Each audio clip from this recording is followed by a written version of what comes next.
I like to call it a splatter-tacular comic, right? So there's going to be lots of action, lots of mayhem. If I had to choose only one color to print this book in, it would probably be red.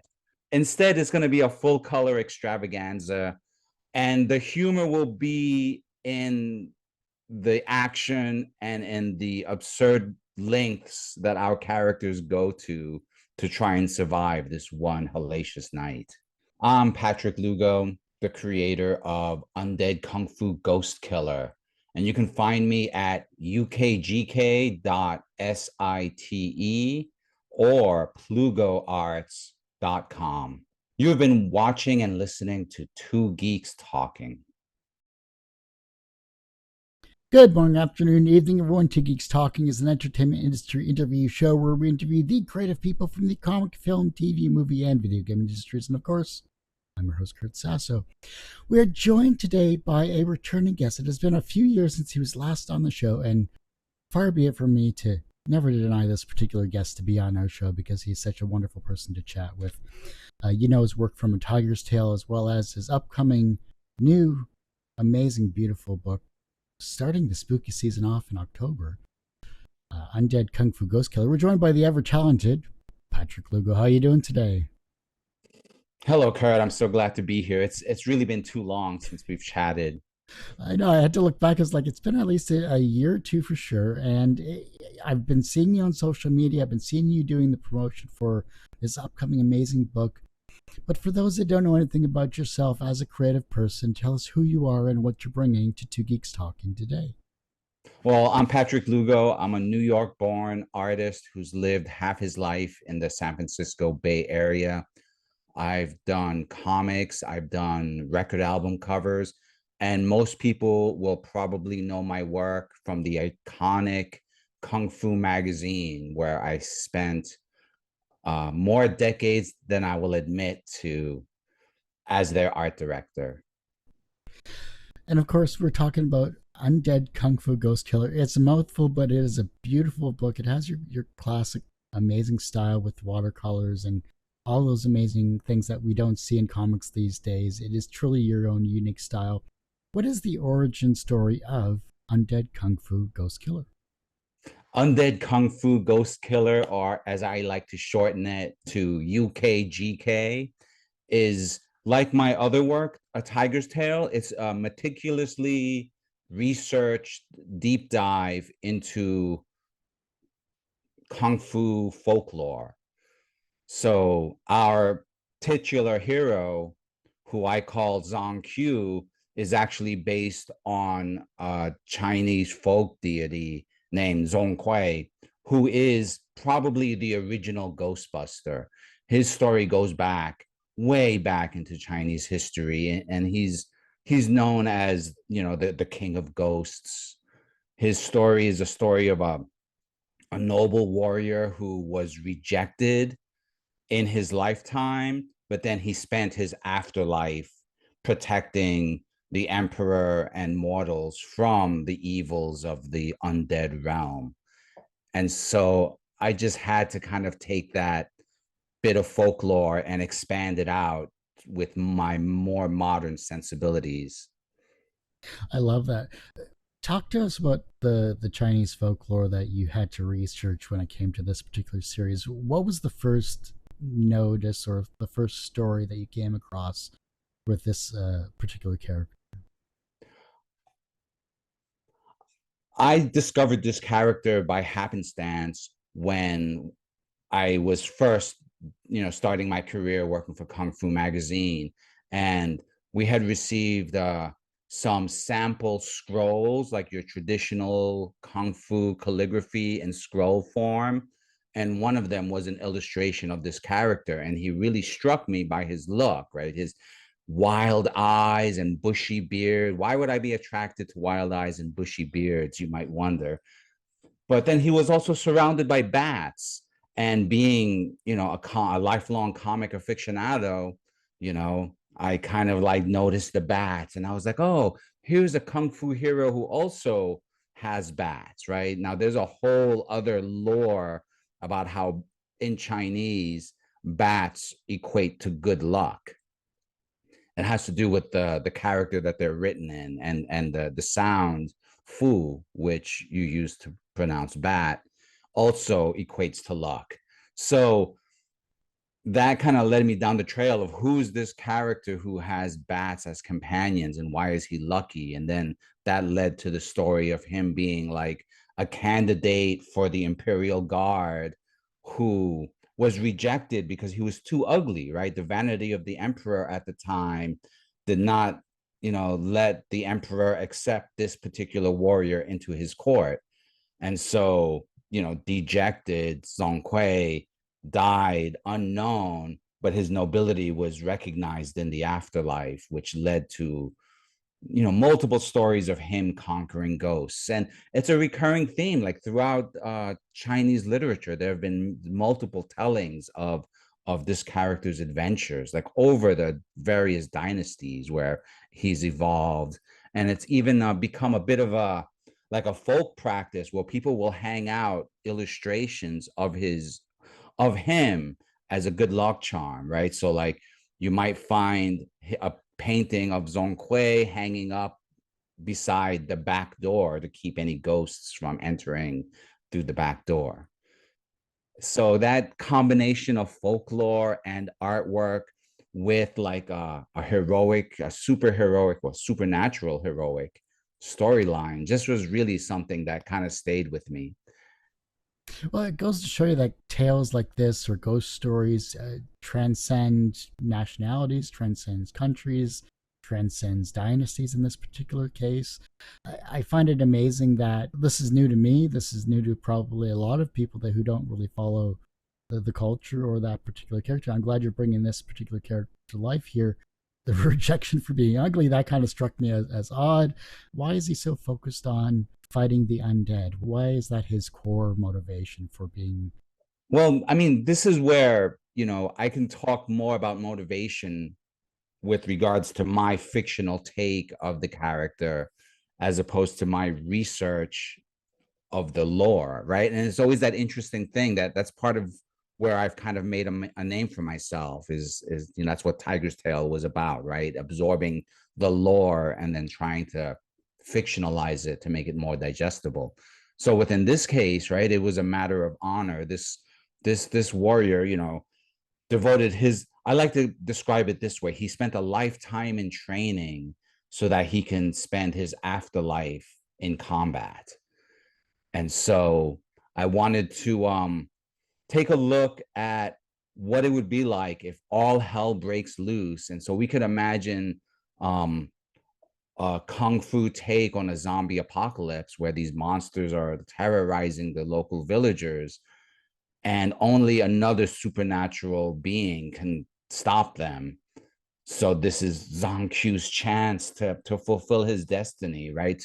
He was never in his life, he was never able to fulfill the destiny of being a hero and a protector. So in his afterlife, there's no one that's better qualified or better motivated to do just that. So this is a spinoff of A Tiger's Tale. What was the biggest lesson you took from A Tiger's Tale, and how did you apply it to this particular book? A Tiger's Tale was a huge undertaking, right? 2 volumes, more than 200 pages in length, huge comic pages. I tried to capture the entirety of martial arts mythology in one story, and that was just overly ambitious. I think I crafted a good story, and I'm proud of the work that I did, but it was just massive conceptually. This was a story of tigers and dragons and how they interface with the universe as a whole. So with Zhang Qiu, or with Undead Kungfu Ghost Killer, I wanted to really bring it down to just the on the ground action of one night where all hell breaks loose and only Zhang Qiu can,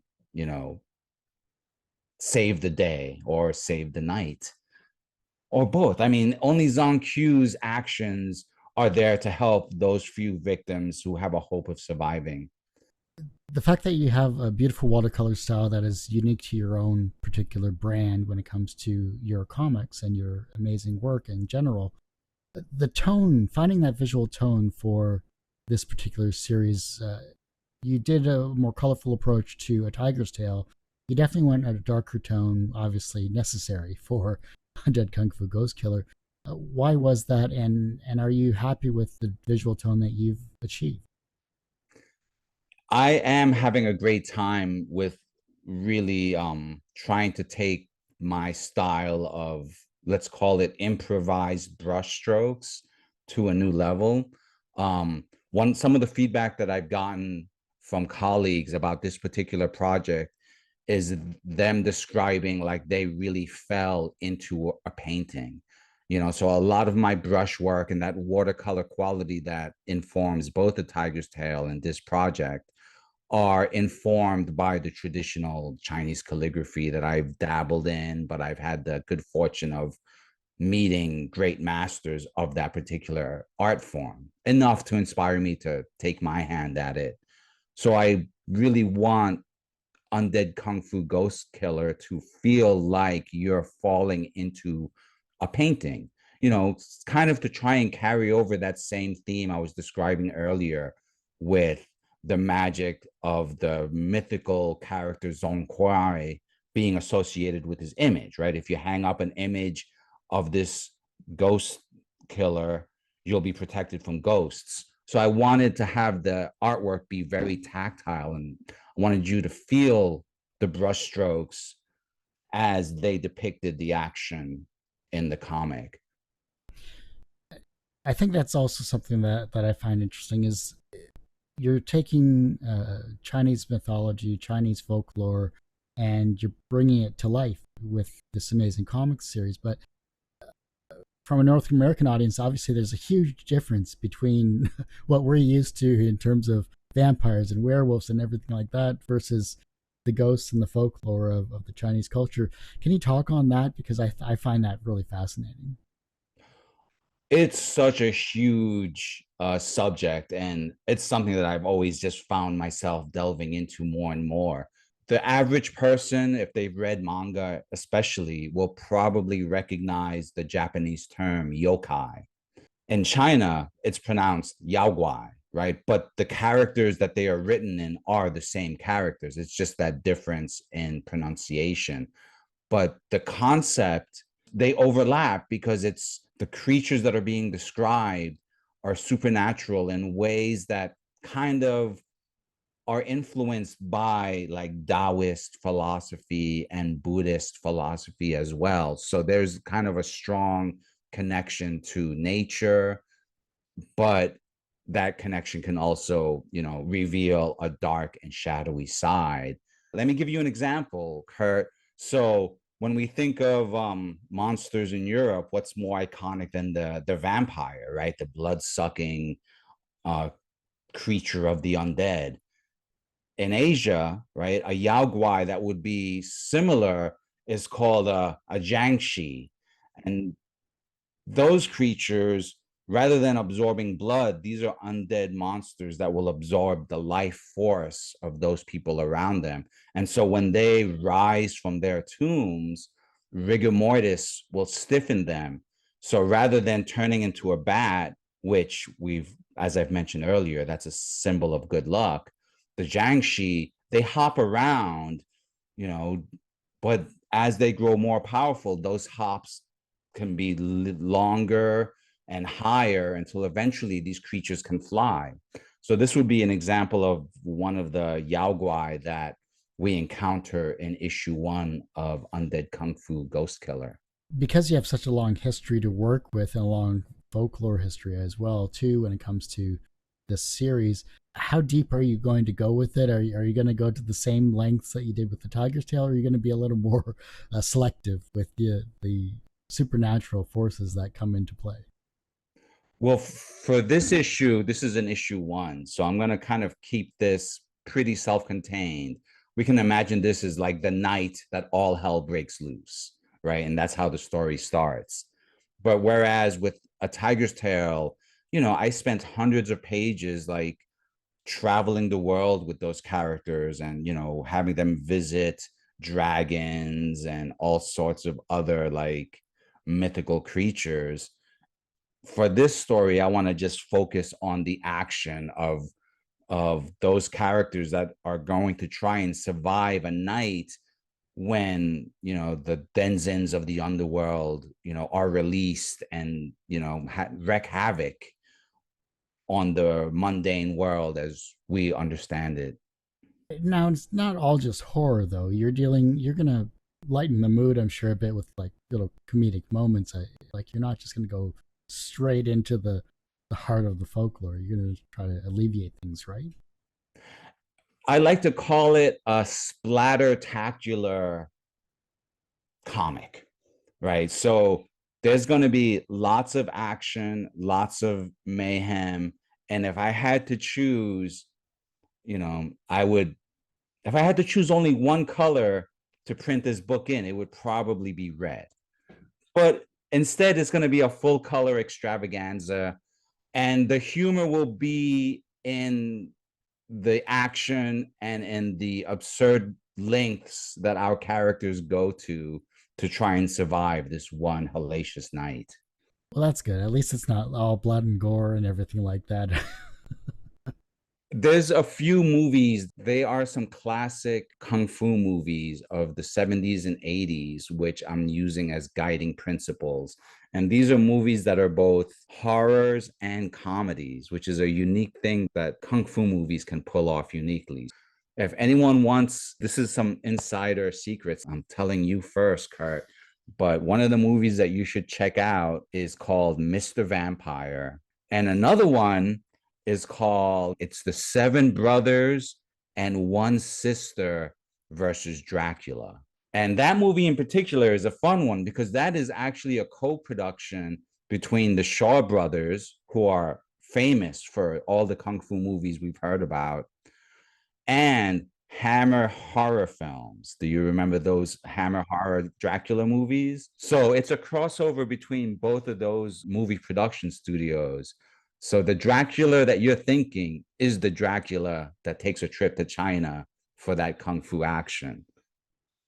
Well, now I know I have something to watch this weekend. This is great. Yeah, well, I'm kind of laying the groundwork out to try and arrange watch-alongs with those people who join, the campaign over the month of October, so that we could all have a good time watching these crazy kung fu films. That's a guilty pleasure because I used to watch kung fu films with my dad, Jackie Chan and Jet Li and things like that, back like the old 70s and 80s style kung fu films. And it's just, there's something about it, not just the action, the comedy, it's just everything involved with it is just entertaining. It's just good fun. And I can see that with what I've briefly been able to read with your particular book here. And I just can't wait to see more of it. So is this going to be just a one-off book, or are we going to see a series? Like, what's your ultimate goal for Undead Kung Fu Ghost Killer? My primary goal with issue one is to produce it in such a way that I can also bring it to like the local comic shops and really, kind of give a little bit of love back to the comic shops and have my comic there. And also to get that feather in the hat, right? My comic can be found in a local comic shop. But I'm treating this as an annual. So if people like it, I do have a much larger story that I can tell, right? Because this story plugs into the greater world of A Tiger's Tale, but it does so in a way where you don't have to read volume one or volume two of A Tiger's Tale to enjoy Undead Kung Fu Ghost Killer. But if you do read volumes one and two, especially volume two of A Tiger's Tale, I could point out the specific pages that Undead Kung Fu Ghost Killer kind of takes place in between. Awesome. I love it. Well, we can't obviously have you on the show without talking about your Kickstarter campaign because you already hinted at it a few times. Even I said it at the beginning of the show. October 1st is when it's starting. What can we expect from this amazing series? I know you've hinted at it on social media, but let's get a rundown of what we can enjoy when we follow this particular campaign and support it. Well, I'll be offering the book both as a digital edition and as a traditional comic floppy. I'm really excited because I have a variant cover artist who will be contributing an alternate cover. And it turns out that that cover artist is not only a comics pro, but he is a kung fu master. So I get to really keep those deep kung fu cuts in the project. I'll also have sketch variants available so that anyone who wants me to draw like a personalized yokai or yaoguai, I could do that on the cover so that they can have their own little, completely unique comic. And then from there, I'll offer a whole catch up kit that will include, a Tiger's Tail volume 1 and 2. And most importantly, I'll be offering custom commissions so that if enterprising backer wants to see how they would look as a kung fu character, what I call wuxia warriors, then I could take their photo likeness and my decades of experience art directing kung fu masters from around the world, plus that massive photo library I have as a result, and I'll turn them into like the ultimate kung fu character that they can then have as a original work of art. They can get it printed on their shirts. I've had folks, get use that same likeness for their mugs and their notebooks and other fun swag. So I'm a big fan of very customized projects in my campaigns, and I think that's why Kickstarter calls me a backer favorite, because I really like to draw in my backers and make it part of a more intimate experience. It's not just a product they're getting; they're gonna have a whole, fun time along the way. Well, it's good to have personalized content if you can create that type of content, and I'm glad that you can. And I've seen you do that with your other Kickstarter campaigns as well. So I love to see you continuing that process, and it's just something that people can say, "Hey, look, this is me." I just love that. It's true. In past campaigns, I've had backers, I've included backers in the pages of the comic itself. And, I could be convinced to do something like that with Undead Kungfu Ghost Killer as well. It's haven't decided yet, but that's kind of part of what I like to reserve the campaign for, those kind of fun, interactive, artistic endeavors. So obviously, social media is a huge component of promotion shows like this as well too. What are you doing this time around to keep engagement up when it comes to not only during the campaign but maybe after the campaign as well? Well, I'll be spending October taking massive deep dives into the lore of Yao Guai and yokai, and I'll be posting some essays, some translations from historic texts, a few of which I'll be illustrating on the side, right? Because some of these creatures are so bizarre. Like I just did the drawing of a face swapper who will steal your face and keep them pickled in a barrel, and then goes around wearing other people's faces. So I did an illustration of that just to kind of to have fun in a creepy sort of way. And so I'll be revealing that and like posting essays on a tigerstail.com, as well as on my Plugo profile on Blue Sky and my Plugo Arts profile on Instagram. So I'll be doing something every Wednesday that's just based on some of these creatures or some of the crazy kung fu horror comedy movies that I just mentioned earlier. Did you have a eureka moment when you were creating either these characters or working on this particular series that just was like everything just kind of clicks? I think the biggest eureka moment that I had was realizing that the work that I had done in world building for the Tiger's Tail graphic novel, like that was still fertile ground. And so that was something that I thought I had a Tiger's Tail volume 1 and volume 2, and that made a nice complete unit. And then maybe at some point in the future, I could come back and produce a dragon's tail or a monkey's tail or another really meticulously researched graphic novel.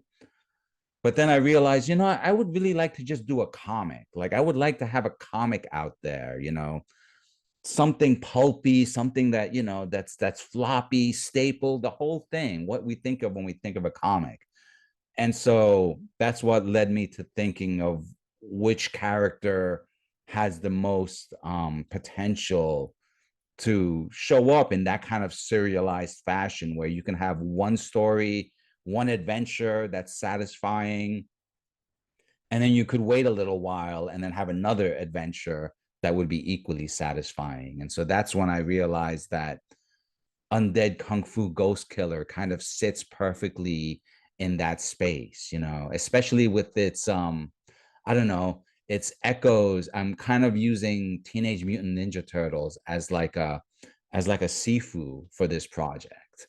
The fact that you've worked with Kung Fu Magazine now in an online presence is amazing to see, and I love, you know, learning about all the masters and everything I've seen off that website. Are you going to have any articles coming up about Undead Kung Fu Ghost Killer or anything along that line? Well, I have been talking with Gene Ching, the publisher for Kung Fu Magazine, and we ended up going to San Diego Comic Con together as a team, and that was a lot of fun. So he's already written his coverage of the event, but I have a pretty sizable piece that's gonna be published online, and it's gonna explore the we're calling it the anthropology of Kung Fu cinema, right? And it's a real deep dive. It's covering about 70, 80 years of cinematic history, examining some of the earliest fight scenes from the early 60s and just working its way through to present day, right up to John Wick, and just examining how, similar to how one martial arts style influences the evolution of another martial arts style, those that evolutionary quality also carries over to the cinema. And so we track how, the influence of samurai movies affected Bruce Lee, and then how Bruce Lee's cinematography affected Jackie Chan, and how, John Wick is the inheritor of all of that. So we'll be publishing this pretty extensive article, and it'll have movie clips as well. We'll be publishing that right at the end of September, which will give me some lead time to try and take a stab at more of the connections of such characters as Zhong Kui with, let's say, the more popular franchise like K-pop Demon Hunter, because there's so much connective tissue that connects the mythology of all of those style of heroes and villains. I'm hoping to squeeze out some time over the course of my October campaign to write an article about that as well. We'll see. Wish me luck, Kurt. Yeah, it's not like you're going to be busy or anything, especially with this campaign, right? Oh yeah, I mean, there's always room to juggle one more axe in the mix. What's the worst that could happen? Burnout. That's about it. Well, that's only if these are flaming axes, which, True. I would be willing to consider as well.